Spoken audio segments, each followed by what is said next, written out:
Hello, everybody, and welcome back to Odin's Movie Blog. I am the critic who is a cynic. Hope you're doing well. And today, we're going to be covering an article here from Esquire.com, which is not a site I really use very often because I just feel a lot of times their articles tend to be of a certain political bent, but also, too, because most modern-day media in general tends to have some type of a political bent to it. But this one definitely caught my attention for a lot of different reasons, which I'll get into today. And then saying that a new Star Wars theory makes a strong case for why Samuel L. Jackson will return as Mace Windu in Rise of Skywalker. Well, here's the thing. The article itself, this is one of the few where I actually read through it a little bit beforehand because I usually like to give you all my honest, my honest thoughts, my instant reactions to these types of things. But this one, I was just like, wait a minute.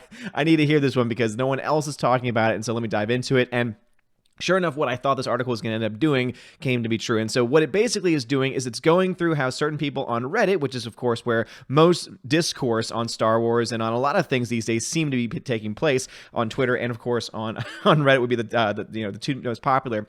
But basically, it was about a few Reddit subposts or a subreddit or whatever it was going to be called, where they are breaking down how Mace Windu could have survived his supposed death in Revenge of the Sith. Now, this is something that a lot of us have said for a long time, that it seems likely that he could have survived, and that if they wanted to pick up his story, if they wanted to make a move, wanted to make a spin-off of what happened to him after the fact, they could do that. There were, of course, some people out there, and this is the reason why I really want to talk about it, because I had a student who graduated last year who was obsessed with the idea that Mace Windu turned out to be Snoke in his mind. And there were YouTube videos and articles being written about it, trying to, explain how they know and how they were able to figure these things out. And it was always fun making fun and bringing it up during school, where I'd be like, oh yeah, so do you still believe that Mace Windu is Snoke? And he'd be like, absolutely. And then he would go off on his tangents, and it was great. It was so much fun. It was one of the things that brought joy to my life at my old school. And so it's definitely something that I do miss having this conversation. So hopefully that student is doing great in college and is doing great with his life right now, because I've of course haven't heard from a lot of the other guys, just because that's just the nature of teaching in general. But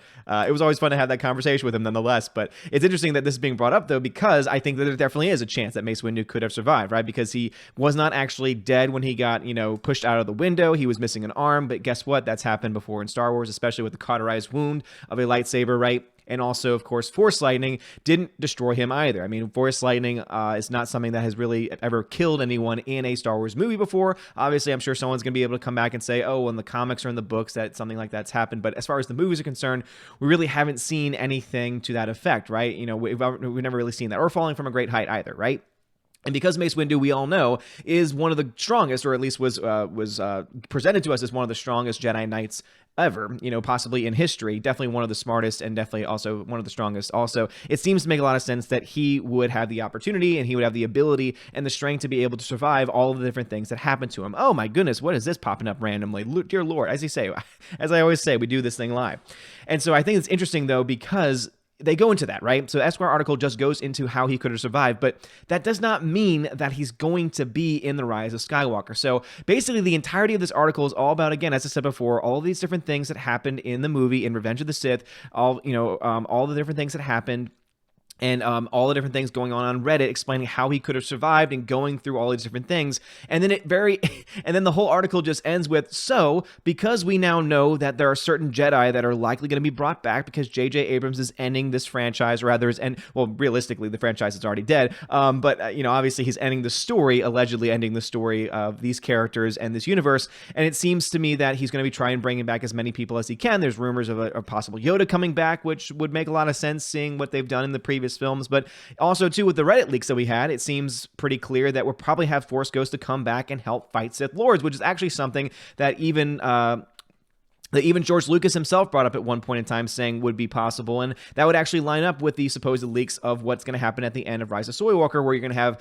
Force Ghost Leia and Force Ghost Luke come back to help Rey defeat Emperor Palpatine, who is going to be very much alive. And so the article merely says, okay, well, because of the fact that these characters are coming back, and because we know characters can come back as Force Ghosts, it seems to be likely that either we'll have Mace Windu come back in the flesh, or at the very least as a Force Ghost potentially, just so that they could bring Samuel L. Jackson back into the universe.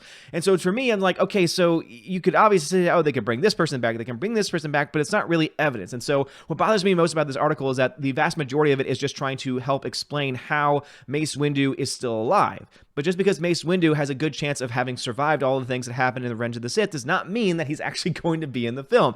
And this, to me, just goes back to that main point that they don't really have anything for any of us to be excited for about this movie. They are trying to pull everything and anything they possibly can to say, oh, but this could happen, or this could happen, or look, here's more leaks, here's more leaks, here's more leaks. And all of it is getting, people like us, people like me talking about it, of course.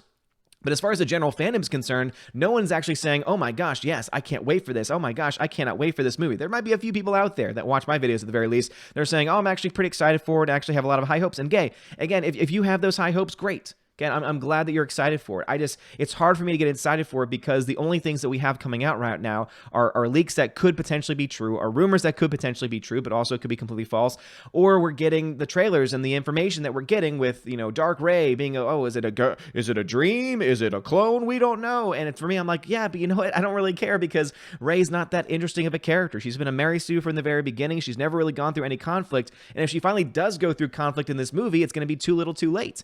She still has never even received any formal training, and she's yet been able to do all the random things that she's been doing. There's also talk about how Ben Swallow is going to finally get his redemption arc, but he's already gone through that process a couple different times now, and so now it's like, why should I even care if he gets redeemed? He's already killed Han Solo. He's already killed one of the most popular characters in the Star Wars franchise. And yes, we know that Harrison Ford has been wanting the character to die off for a very long time. Yes, we know he came back for the paycheck. Yes, we know all these different things. But at the end of the day, what it comes down to is we are now in a state where we're only a couple of months away, like 2-3 months away from Star Wars Episode 9 coming out. What used to be one of the biggest events of any year is a Star Wars film. Been destroyed, of course, by The Last Jedi being most notable example of that. And then following that, of course, Solo Star Wars story. Many people go back all the way to The Force Awakens, go back to even Rogue One. I know that I've been very critical of Rogue One. I don't think that it's that great of a film. I think that if you take K2SO, The Blind Monk, and if you take just the fact that you have the random Darth Vader scene in there, you really don't have all that much to talk about. And Disney obviously has no idea what they're dealing with either, since they're the ones making a TV show, not about any of those characters specifically, but about Cassian Andor, who no one really can even remember at this point because his character was just so unforgettable, or rather was just so unforgettable, was so forgettable. And you have the main actress that no one really cared about either, right? And so this is the current state of Star Wars. We have nothing to go on. We have no real information. And all the information that we have out there is from a lackluster trailer, from leaks on Reddit, and from articles like this that are trying to say, oh my gosh, this could happen. This could happen. Let's try and gin it up, gin it up, gin it up. Wouldn't be surprised if the person writing this article is someone that is oftentimes given press passes and all these other things. So he doesn't mind giving up saying, oh yeah, let's talk about how excited it is that we could potentially get Samuel L. Jackson back. I mean, he is pretty big in Disney right now, and he has been pretty big in the Marvel Cinematic Universe. So because of the fact that Reddit tells us that he could be alive, why wouldn't he come back? And as I said, could he come back? Sure, it's possible. But that'd be like me saying anything. Oh yeah, you know what? It makes a lot of sense that this character could come back, and so why not? Oh, this was talked about in a novel at one point in history, so hey, why not? Oh yeah, you know what? Sith can leave a presence behind right now, so you know what? Boom, we're somehow going to bring Dooku back to the dead. Oh, it doesn't matter if the actor's gone. Oh, you saw what we did with previous films where we were able to bring back actors from the dead. Oh yeah, don't worry, it's all going to happen. It's going to be this giant event. It's going to be so exciting.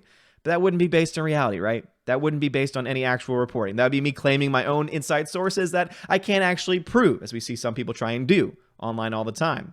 I always try and say, hey, here's what's in front of us. Here's what I think is going to happen. Here's just my honest thoughts about it. Again, I never claim to have inside knowledge that I can't prove. I never claim to know things that you don't know, right? I am just a guy. I am just a dude talking to a camera.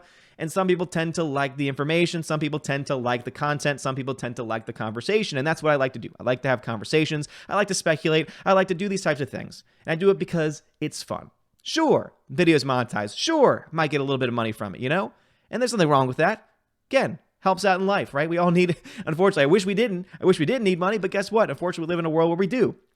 However, I don't do it for that, right? I do it because this is fun. This is fun to talk about. And even though I'm sad about Star Wars, even though it depresses me to talk about it because it used to be such a great entity, it used to be such a great IP, it's still fun to talk about. It's fun. It's called Schadenfreude, right? You have fun by looking at the misfortunes of others, right? You look and you say, oh my gosh, like this is terrible, but you know what? I can have fun with my friends talking about how crap this is going to be. And that's what it's all about. It's all about having fun. So are you having fun right now? Because I know I'm having fun. Let me know in the comments below. And if you got any of that stuff that I just mentioned, coded language in the very back. I feel like Penn and Teller talking to the magicians when they said that you have not fooled us, because if anyone watches that show, good job, because it's a fantastic show. You haven't fooled us because of the coded language that we're going to go ahead and tell you. But anyway, let me know your thoughts about this. And anything though, do you think Mace Windu is coming back? Do you think Mace Windu Snoke? If you were that student right now, Colby, man, I'm not going to give your full name, obviously, because I'm not going to dox you like that, man. But Colby, if you are watching any of these videos still, please let me know. Are you still on that train? Do you still think Mace Windu was Snoke? Do you think that Snoke's going to come back? Do you think that Mace Windu is going to come back? Anyone can answer those questions. Let me know in the comments below, and let me know if you're having fun. Anyway, if you like this video, smash the thumbs up, give me a subscribe, it helps me out a lot. You are all amazing and beautiful people. Go check out my family over at Geeks and Gamers and all of my Phantom Menace brethren, because guess what? We're all in this having fun. We're all in this because we care. Because we care about the IPs. We want the IPs to be great again, but also at the same time, it is fun sometimes to crap on things, right? It's just a part of the game. Anyway, thank you so much for watching. Have a wonderful day, and as always, God bless.